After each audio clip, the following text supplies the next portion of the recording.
नमस्कार. होम मिनिस्टरमध्ये मी आदेश बांदेकर आपल्या सगळ्यांचं मनापासून स्वागत करतो. भाग्येश्वर भवन, शीतलादेवी रोड, माहीम पश्चिम इथे राहणाऱ्या प्रीतिका मयूर सिंग या वहिनींना भेटून त्यांना बोलतं करूया.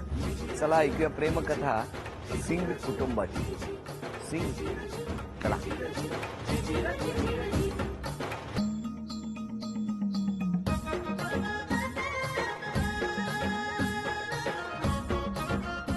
नमस्कार.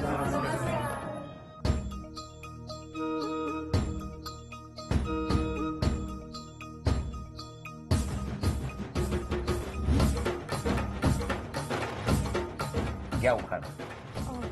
मुंबईची महालक्ष्मी, कलकत्त्याची कालिका, मयूरचं नाव घेते धुऱ्यांची बालिका. हो.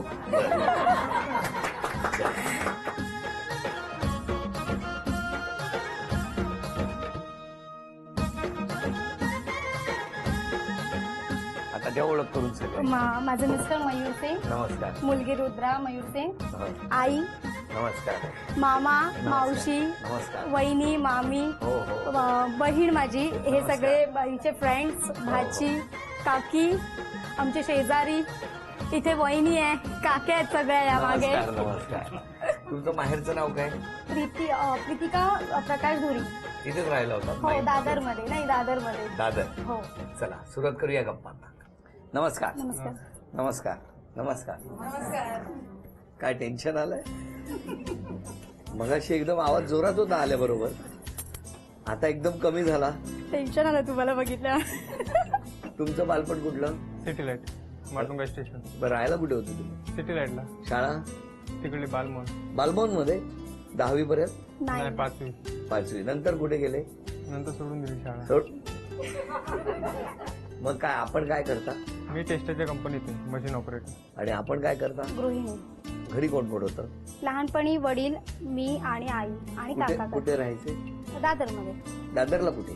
भवानी शंकर रोडला. भवानी शंकर रोडला कुठे? मेमनचा. मेमनचा. मेमनचा. पण तिकडे सगळं बालपण हो. गेलं. कसं गेलं बालपण? छान गेलं. एकदम मस्त. हो. कशी ओळख कशी झाली? ओळख अशी झाली की मी DTP ऑपरेटर म्हणून शिकत होती मावशीच्या ओळखीने एका बुक शॉपमध्ये. तिथे हा झेरॉक्स करायला आला होता. स्कीम होती झेरॉक्स बरोबर मुलगी लग्नासाठी. मग एक झेरॉक्स मध्ये एवढं काय झालं सांगा तुम्ही? ड्रायव्हिंग लायसन्सचं झेरॉक्स काढायला गेलेलो यांच्याकडे. हा, मग? तर माझा मित्र तिकडे काम करायचा. तेही त्या मित्राकडे चार्जर मागत होती. तर मी त्याला बोललो, चार्जर दे ना, काय खाणार आहे का ती? देऊन टाक. मग तर त्यांनी नाही दिलं म्हणून ह्यांनी आणून दिलं मला चार्जर. चांगलं चार्ज केलं तुम्ही एका चार्जर मध्ये. हा, त्याच्यापूर्वी कधी एकमेकांना बघितलं होतं? नाही, पहिल्यांदाच पाहिलं होतं. दुकानात ते एकदाच आले? हो. त्यापूर्वी कधी आले नव्हते? कधीच नाही. एवढ्या काही क्षणांमध्ये त्या चार्जर पर्यंत तुमची मजल गेली का हो? हा, मी नाही, मी तर लगेच निघून गेलेलो. नंतर हिने मला 2 दिवसांतर. मग मी दुसऱ्या दिवशी फोन केला होता त्याला थँक्यू म्हणण्यासाठी. पण चार्जर कसं काय, ह्याचा नंबर कसा मिळाला? ह्याचा मित्र माझ्याबरोबर कामाला होता, त्यांनी दिला होता नंबर. हा. तर मी याला थँक्यू म्हणण्यासाठी फोन केला होता. मग नंतर आम्ही भेटलो. तो म्हणाला की आपण म्हणजे थँक्यू बोलायच्या नंतर मला म्हणाला की आपण मैत्री करूया. आणि भेटलो आम्ही. आणि भेटलो त्या दिवशी आमचं म्हणजे ऍक्च्युली दोघांच्या मनात होतं. दोघांनी पण म्हटलं की एकामेकांना म्हणजे प्रपोज असा झालाच नाही आमच्यामध्ये. 3 दिवसात झेरॉक्स सुद्धा इतक्या फास्ट येत नाही हो. झेरॉक्सला सुद्धा ते कवर उघडा, कागद ठेवा, मग तो लाईट असा फिरतो, मग खाली ते प्रिंट होतं, मग ती झेरॉक्स येते. त्याच्यापेक्षा फास्ट तुमचं लग्न जमलंय. काय हो, काय जादू केली? काय नाही, आवडली म्हणून प्रपोज देऊन टाक. एका चार्जर मध्ये केवढं काम केलं तुम्ही? स्वभाव चांगला आहे त्याचा. स्वभावामुळे हे कधी कळलं तुम्हाला? ज्या दिवशी भेटला त्या दिवशी आमचे संभाषण झालं, त्याच्यातच कळलं की त्याचा स्वभाव खूप चांगला आहे म्हणून. पण डायरेक्ट लग्नापर्यंत विषय? हो. मी त्याला सांगितलं होतं की मीच त्याला सांगितलं होतं तुला करायचं असेल तर 2 दिवसात लग्न कर, नाही तर नाही. म्हणून आमचं 14 फेब्रुवारीला लग्न झालं, व्हॅलेंटाईन डेच्या दिवशी. नाही नाही, हे झेरॉक्स काढायला कधी आले होते? 11 तारखेला झेरॉक्स काढायला आलेला. 11 फेब्रुवारीला ते झेरॉक्स काढायला आलेला. त्याच्यापूर्वी तुमची दोघांची ओळख नाही? अजिबात नाही, अजिबात नाही. त्या दिवशी त्यांनी चार्जर दिला. म्हणजे किती वेळाची ओळख तुमची? हार्डली 5 मिनिटं पण नसतील. 5 मिनिटाची ओळख. त्याच्यानंतर तुम्ही 12 फेब्रुवारीला भेटले. ते कुठे? इथे आश्रय हॉटेल आहे ना आपलं, शिवाजी पार्कचं आश्रय हॉटेल, तिकडे भेटले. ते पहिल्यांदा भेटले? पहिल्यांदा भेटलो आम्ही. बरं, तेव्हा किती वेळ गप्पा मारल्या? अर्धा तास. अर्धा तास म्हणजे ती 30 मिनिटं, आदल्या दिवशीची 10 मिनिटं 10 चार्जरची 40 मिनिटं झाली. त्याच्यानंतर 13 तारखेला पुन्हा मी नाही 13 तारखेला त्यांनी मला बोलवलं त्याच्या आईला भेटायला. मी त्याच्या कुठे? आईला भेटली घरी सिटी लाईटला. बर ते किती वेळ? 20-25 मिनिटं तेव्हा 40 सुद्धा. आणि 60 1 तास 5 मिनिटं झाली. आणि त्याच दिवशी मी त्याला सांगितलं तुला लग्न करायचं असेल तर 2 दिवसात लग्न करायचं आपण, नाहीतर नंतर नाही. म्हणून 14 तारखेला लग्न केलं, म्हणजे आठवणीत राहण्यासारखं. 14 फेब्रुवारीला नाही सगळंच लक्षात राहिलंय माझ्या. पण मला सांगा तुमच्या घरी कळलं नाही काय? आईला माहिती होतं, आईला सांगितलं पण आईनी इंटरकास्ट होतं म्हणून नाही म्हणत होती की नको. आईला कधी सांगितलं तुम्ही? त्याच दिवशी सांगितलं होतं 11 चार्जरच्या तारखेला. दिवशी 11 तारखेला दुसऱ्या दिवशी 11 फेब्रुवारीला आईला 12 सांगितलं. तारखेला मग आई काय बोलली? आई म्हणाली इंटरकास्ट मध्ये नाही करायचं असेल तर आपली मावशी बघेल, मग तू तिथे कर जातीमध्ये लग्न. तर मी तिला सांगितलंच नाही. मी तिला सांगितलं मैत्रिणीच्या लग्नाला चालली आहे आणि माझ्याच घरातनं माझीच साडी वगैरे घेऊन लग्नाला गेली होती 14 तारखेला. तुम्ही काय केलं 3 दिवसात? ह्यांचे 4 दिवस कळले मला. तुमचे 4 दिवस कसे होते?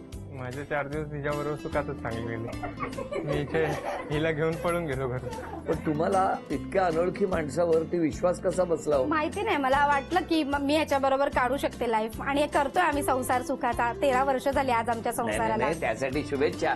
पण त्यावेळेला एका दिवसात एका तासात एक 10 मिनिटात झालेल्या ओळखीवरती आयुष्यभराचा निर्णय घेण्यापर्यंत कसं काय पोहोचला? वाटलं प्रेम होतं ना त्याच्यावर. कसं काय? प्रेम वाटलं, स्वभाव त्याचा, त्यांनी जे त्याच्याबद्दलची माहिती सांगितली, त्याचं बालपण सांगितलं, त्याच्यावरनं वाटलं की हा माणूस तुम्ही कुठले मूळचे? मी सिंग आहे, मी पंजाबचा. मग तुम्ही पंजाबवरून मुंबईत कधी आले? मी नाही, माझी आई लहानपणापासून इकडेच आहे. इकडेच आहे म्हणजे तुम्ही राहायला मुंबईतच होते. मुंबईत होतो, सिटी लाईट स्टॉपेजच्या मागे. पण तुम्ही जेव्हा एकमेकांना बघितलं भेटला त्याच्यापूर्वी कधी बघितलेलं नव्हतं? कधीच नाही. नाही, कधीच नाही. मित्राकडेही जाणं नव्हतं नाही. तुमचं. पण थेट लग्नापर्यंतचा निर्णय घेईपर्यंत तुम्ही 14 तारीखला पळून गेले. हो, ऍक्च्युली 13लाच पळून तुम्ही गेलो. काय ट्रक आणला होता का तुमचा? 13ला हिला पळून घेऊन आलेलो आणि आईकडे ठेवलेलं माझ्या. 13ला मी त्याच्या आणि मी घरी बाहेर- राहिली मी होती घराच्या बाहेर रात्री झोपलेलो आणि आणि हिला नाही, घरात नाही, मला टेन्शन याचं आलंय की 11 तारीख पर्यंत ओळख नाही, 12 तारीखला भेटतात, 13 तारीखला पळून जातात. आणि सुदैवाने ती 13 तारीख फार महत्वाची म्हणून 13 वर्ष छान आनंदाची आहे. हा पण तुम्हाला विश्वास बसला होता हो. की हे खूप छान. हो. तुम्हाला कसा काय विश्वास बसला एवढा त्यांच्यावर? तिने पण सर्व सांगितलं की असं असा प्रॉब्लेम होता, परिस्थिती या लोकांची पण थोडे म्हणजे प्रॉब्लेम. बालपण खूप स्ट्रगल मध्ये गेलं आमच्या दोघांचं सुद्धा. अच्छा. कारण त्यांनी सुद्धा खूप स्ट्रगल केलंय, मी सुद्धा. माझे वडील मी 7 वर्षाची असताना वारली, त्यामुळे आमच्या मोठ्या मावशीने मला सांभाळलं, म्हणजे आम्हाला खूप सपोर्ट केला, आईला आणि मला. त्यामुळे आमचं बालपण खूप स्ट्रगल आणि दोघांची कहाणी सेम असल्यामुळे मला असं वाटलं की कुठेतरी त्याला पण त्या गरिबीची जाणीव असेल, म्हणून बहुतेक ते झालं असेल आमचं 4 दिवसामध्ये लग्न म्हणून. माझे तेव्हा घरकाम करायचे आई घर काम. हो, आई त्याची घर आणि एका मिलमध्ये होते म्हणून ती केस आलेले तेव्हा इथे 14 टाके पडलेले, म्हणून मी शाळा सोडलेली. हो. आणि मग कामं करायचो, वडापाव इथे विक्री करायचो. त्याच्यामुळे शाळा शून्यातून सोडायला तुम्ही विश्वास हो. तयार केला. खूप. आणि आता इतक्या मस्त उंच मनोऱ्यात राहताय तुम्ही, हो की नाही? छान वाटतं. स्वामींची कृपा आहे सगळी. स्वामींची कृपा आहे. पण मला सांगावं, जेव्हा पळून गेले ते कुठे गेले? त्याच्या घरी राहिली मी 13 तारखेला जाऊन रात्री. दुसऱ्या दिवशी सकाळी लग्न झालं आणि पुन्हा त्याच्याच घरी येऊन राहिली कुठे? सिटी लाईटला. बँड्राला मी लग्न केलं आणि ते 14 तारखेला मी पुन्हा त्याच्या घरीच आली सकाळी. तुमच्या घरी काय शोधाशोध वगैरे? शोधाशोध आई करत होती. आई एकटी होती माझी, आईला सपोर्टर असं कोणी नव्हतं. पण आमच्या त्या शेजारच्या काकी आहेत त्या धरून आई करत होती. पण रात्री आम्ही तिला फोन करून सांगितलं ह्याने की आम्ही लग्न केलंय. मग आई दुसऱ्या दिवशी आली. आई आणि आमची 6 नंबरची मावशी आहे ती 2 जणी आल्या होत्या नंतर, काका वगैरे आमचे. म्हणजे त्यांनी नंतर एक्सेप्ट केलं सगळ्यांनी. आणि ह्यांच्याकडे? यांच्याकडे त्याच्याकडे पहिल्याच एक्सेप्ट केलेलं फक्त आम्हाला. आईच होती. आईच होती. पण आई मला सांगा, तुम्हाला माहिती होता की वहिनींचा स्वभाव शांत आहे, कधी चिडत नाही? नाही, तेव्हा तर नव्हती चिडायची, आता चिडची. आता खूप बोलतात. हा, आता शांत. तेव्हा आता शांत होती, मीच आता लय बोलते, बोलते. त्याला बोलायलाच देत नाही. ते कळतच आहे मला. ह्यांचा आवाज मोठा असेल ना? हो, मग या कधी भांडत नाहीत ना तुमच्याबरोबर? भांडतात ना. रोज? रोज नाही भांडत, कधी कधी कधी कधी. रागवले तर पण आता सगळं व्यवस्थित. एकदम मजेत. काय गंमत आहे बघा, 13 वर्षापूर्वी एकमेकाची ओळख नसताना 4 दिवसात इतका मोठा निर्णय घ्यायचा. खरं तर हे फार चुकीचं आहे की बरोबर आहे? याच्या पलीकडे जाऊन भविष्यात चांगलं झालं हे चांगलं आहे, नाहीतर गोंधळ असतो, बरोबर की नाही? बरोबर. मग लग्नानंतर तुमचा कसा काय म्हणजे स्ट्रगल झाला की? लग्नानंतर सुद्धा आम्ही बराचसा स्ट्रगल केला. 5-1 वर्ष बराच स्ट्रगल केला. त्याच्यानंतर आमचे म्हणजे आमची मुलगी आमच्यासाठी लकी चॅम्प आहे, कारण ती आली आणि आमचं सगळं आयुष्यच बदललं. आता तुम्ही काय करता? आता मी सध्या घरीच असते म्हणजे गृहिणीच आहे. गृहिणी, तुम्ही काम करता मी काम टेक्सटाईल करतो. कंपनी. छान वाटतंय चेहऱ्याकडे बघून दोघांच्याही मला. हा? कार्यक्रम बघत असताना ज्यांची लग्न जमत नाहीत ते उद्यापासून झेरॉक्स मशीनच्या बाहेर जाऊन बसणार आहेत. तुम्हाला कधी वाटलं होतं का हो, असं काहीतरी पटकन भविष्यात लग्न नाही. होईल वगैरे? नाही. त्या दिवशी कधीच. बोललो नसतं तर नसतंच. पण मला सांगा कशी साथ दिली तुम्हाला या माऊलीने? चांगली दिली. आज जे काय आहे ऍक्च्युली तर तिच्या ह्याच्याने वर आहे मी. किती मस्त. असेच एकमेकांवर प्रेम करत राहा असं म्हणत या पहिल्या खेळात किती बक्षीस मिळणार वहिनींना बघूया. 8 वस्तूंवर 8 टॅग ठेवा.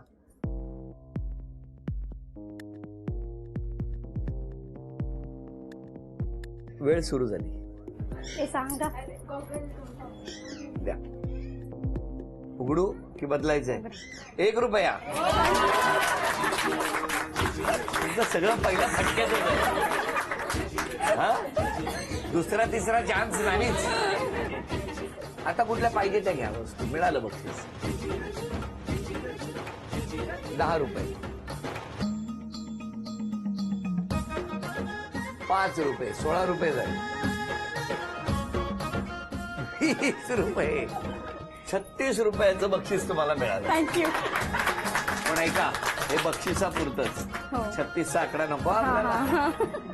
आपण कोण यांचे? मी हिचा मामा. हे कळलं तेव्हा तुमचं काय झालं होतं तेव्हा? हे कळलं तेव्हा मला म्हणजे धक्का. एकदम धक्का. तो झेरॉक्स धक्का म्हणतात ना तसा धक्का बसला. पण छान म्हणजे निर्णय घेतला तिने उत्तम. म्हणजे वर्षाच्या म्हणजे 7व्या वर्षी म्हणजे जे वडील वारले त्यानंतर हिने म्हणजे माझ्या बहिणीने फार म्हणजे जोमाने म्हणजे हिंमत देऊन हिचा म्हणजे सांभाळ केला. तसंच तिने जो निर्णय घेतला त्यानंतर ती आता जे पाहताय तिचं यश खुश आहात? खुश आहात. आणि स्वामीच्या कृपेने म्हणतात ना एकदम सगळं फार चांगलं आहे. सगळं व्यवस्थित आहे. आणि भविष्यामध्ये हिचं म्हणजे उत्तम उत्तम प्रगती हो. ऐक, जावयाबद्दल सांगा. कसा आहे जावई? खूप छान. हा? खूप छान. चांगलं आहे. जावई सांभाळ चांगलं. तिच्या आजारीपणामध्ये माझी त्यांनी मावशी. म्हणजे जे आम्ही बहिणींनी वगैरे कोणी माझ्या आईनी जो साथ नाही दिला तो माझ्या वडिलांसाठी पण आमच्या म्हणजे आमचे वडील तेवढं त्यांनी खूप केलंय. जेवढे आमचे मिस्टर कोण करत नाही तसं त्याच्यापेक्षा पण मला सांगा, सासरचे कोण तुमचे? सासरची मंडळी नाहीये तुमची? नाही. सगळी माझी माहेरचीच मंडळी आहे. सासरचं कोणच कोणीच नाहीये. कुठे असतात? कोण नाही. आई वडील वारले. वारले. बहीण आहे ते प्रॉपर्टीच्या ह्याच्यामुळे ती लोकं ते बोलत झगडे नाहीत करून दिले आमच्याशी. आम्हाला सोडून. अजून कोण बोलणार द्या. असा स्वभाव एकदम म्हणजे असा छान स्वभाव आहे. सगळ्यांना मिळून मिसळून हे करणारी आहे. आणि मेन म्हणजे तिचे मिस्टर त्यांनी त्यांच्या सासूला म्हणजे त्यांच्या बायकोच्या आईला म्हणजे खूप छान सांभाळलं. एखादा मुलगा पण हल्लीच्या काळात सांभाळत नाही एवढं त्यांनी सांभाळलेलं आहे. त्याच्यामुळे त्यांचं कौतुक खूप म्हणजे माझ्या परीने मी त्यांचं कौतुक खूप करणार जावयाचं. Very good. आणि त्यांनी असंच त्यांच्या आईला शेवटपर्यंत सांभाळावं ही माझी पण इच्छा आणि सगळ्यांची. आणि मी त्यांना पण म्हणजे खूप आशीर्वाद देते की त्यांनी शेवटपर्यंत त्यांच्या सासूला खूप सांभाळावं आणि आजपर्यंत सांभाळलं त्यांनी. अजून कोण बोलणार? मी हिची बहीण आहे. यांची मुलगी तनया हरमळकर. माझ्या ताईचा खूप चांगला आहे. ती सगळ्यांशी मन मिळव राहते. तिचा आमचाच नाही तर सगळ्यांशी तिचा संबंध खूप चांगला आहे. माझी हीच इच्छा आहे की तिने आमच्याशी असाच चांगला संबंध पुढे चालवावा. मला तुम्हाला विचारायचंय दोघांना, आज क्षमा कोणाची मागणार आणि धन्यवाद कोणाचा? क्षमा आईची मागणार. कारण तिला विश्वासात घेऊन मी ऍक्च्युली लग्न करायला पाहिजे होतं पण तिला विश्वासात नाही घेतलं मी. त्यामुळे तिची क्षमा मागायची. आणि धन्यवाद? धन्यवाद पण तिचेच. कारण तिने मला खूप सांभाळलंय लहानपणापासून. माझ्यासाठी तिने खूप स्ट्रगल केलंय. आणि माझ्या मिस्टरांचे. मला पण क्षमा मागायची तर मी माझ्या आईचीच मागणार. त्यांना मी कधी सासू म्हणत नाहीच म्हणतो. आणि धन्यवाद? धन्यवाद पण त्यांनाच. का पण ते आहेत तर आम्ही आहे. का पण आम्ही दोघं बाहेर असल्यावर तेच माझं घर बघितलं आणि माझ्या पोरीला भरपूर बघितलं. माझ्या पोरीचं सर्व तेच करायचं. मग कायम त्यांना तसंच तुम्ही त्याच सन्मानाने या घरात ठेवून तुम्ही एकदम प्रेम करणार. हो. झेरॉक्सचे फायदे. बरोबर. वहिनींना मेगा गृहिणी उद्योग यांच्याकडून मिळते आहे ही मेगा बॅग. घ्यावं. वेळ 2 मिनिटाची आणि स्टीलच्या 11 वस्तू घेऊन या. चला.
सांगा काय काय आणलं तुम्ही. तांब्या, 1 ताट, 2 चमचा, 3 मिक्सरचं भांडं, 4 झारा, 5 टिपॉय, 6 कळशी, 7 अगरबत्तीचं भांडं, 8 हे 9 10 11. अभिनंदन. 5 वस्तू आणल्या म्हणून झी मराठीकडून पहिली भेटवस्तू मिळाली. अभिनंदन. 7 वस्तू आणल्या म्हणून झी मराठीकडून दुसरी भेटवस्तू मिळाली आणि 11 वस्तू आणल्या म्हणून झी मराठीकडून तिसरी भेटवस्तू मिळाली. 3 अपेक्षा काय आहेत मिस्टरांकडून. एक अपेक्षा म्हणजे तो मुलीकडे जरा पण लक्ष देत नाही, म्हणजे तिला खूप प्रचंड लाड करतो. तर मला असं वाटतं की तिला त्यांनी भरपूर असं लाड नाही, वडिलांसारखं थोडं तरी त्यांनी स्ट्रिक्ट झालं पाहिजे. चांगलं ना, वडिलांसारखं प्रेमच नाही, पण तो करायचं. स्ट्रिक्ट नाही होत ना, त्यामुळे ती खूप लाड घरामध्ये एकटी असल्यामुळे. तर थोडंसं तिच्या बाबतीत स्ट्रिक्ट व्हावं त्यांनी. काय हो. एकच आहे बघितलं. म्हणून प्रेम आहे. दुसरी अपेक्षा. दुसरी अपेक्षा काही नाही, असंच आम्हाला सांभाळत राहावं त्यांनी नेहमी. भरपूर सांभाळ. शब्दही फुटत नाहीत तुम्ही असल्यावर. तिसरी अपेक्षा. तिसरी काही नाही, चांगलं आहे सगळं व्यवस्थित. कुठे घेऊन जायचं वगैरे फिरायला. काही नाही, फक्त तो थोडासा आम्हाला वेळ देत नाही. कधी आला की नुसता मोबाईल मध्ये बेडरूम मध्ये जाऊन बसतो. तर तो थोडा वेळ आमच्यासाठी त्यांनी काढावा, संडेला वगैरे कुठेतरी न्यावं. ते काही करत नाही तो आम्हाला. मी बोलतो तेव्हा कधी येत नाही. तो त्याचं मन असेल तेव्हा आम्हाला तो बोलतो, आम्ही बोलतो ते तेव्हा बोलतात कधीच येत पोरीला नाही घेऊन जा, तो. पोरीला घेऊन जा. असं नाही, तुम्ही जायला पाहिजे ना. जाईन इथून पुढे जाईन. तुमच्या 3 अपेक्षा काय. माझी 3 अपेक्षा ही आहे की लवकर उठावं. थांबा. पहिली अपेक्षा फार महत्वाची आहे, कधी पूर्ण होणार. लवकरच उठते ना, सकाळी मुलगी शाळेत होती माझी 7ला, मग त्याच्या आधी सुटते मी लवकर. काय हो. कुठं उठते, आई उठते 7 माझी. आई उठवते ना, पण मला उठवते ना, पण उठते ना मी. दुसरी अपेक्षा. दुसरी अपेक्षा राग जरा कमी करावा. फोनवर बोलते की स्पीकरवर कळत नाही. आवाजच तसा आहे, काय करणार. चेहरा बघा काय झालाय. ओरडून बघा काय केलं त्यांचं तुम्ही 13 वर्षात. बहिणी राग जरा कमी. बरं. तिसरी अपेक्षा. ती अपेक्षा की आई जेवढं काम करते तिचं काम जरा कमी व्हावं. हिने पण कामावर बघावं. तिचं कामच काय करत नाही, सर्व आई करत देते. बरं झालं बोलले काय हो. करीन इथून पुढे करीन. करते मी आईला मदत. विचारा ना आईला. नाही, त्यांचं म्हणणं काय आहे. फक्त मच्छी तोडून देते, बाकी भांडी काय करत. नॉनव्हेजच जेवण बनवते मी, फक्त व्हेज जेवण बनवत नाही. व्हेज जेवण आई बनवते नेहमी. त्यांची अपेक्षा पूर्ण होणार आहे नक्की का. इथून पुढे करीन. त्यांनी असं बघितलं, जाऊ दे बांदेकरांना मी ओळखते का. नाही नाही पण जरा नक्की. त्यांच्या अपेक्षा पूर्ण होतील असा प्रयत्न करा. दोघांनी व्यक्त केलेल्या अपेक्षा पूर्ण हो ही प्रार्थना, आणि या प्रार्थनेबरोबरच झी मराठीकडून ही भेटवस्तू मिस्टरांचं. आणि वहिनींना तथास्तु पुणे यांच्याकडून पैठणी. अभिनंदन.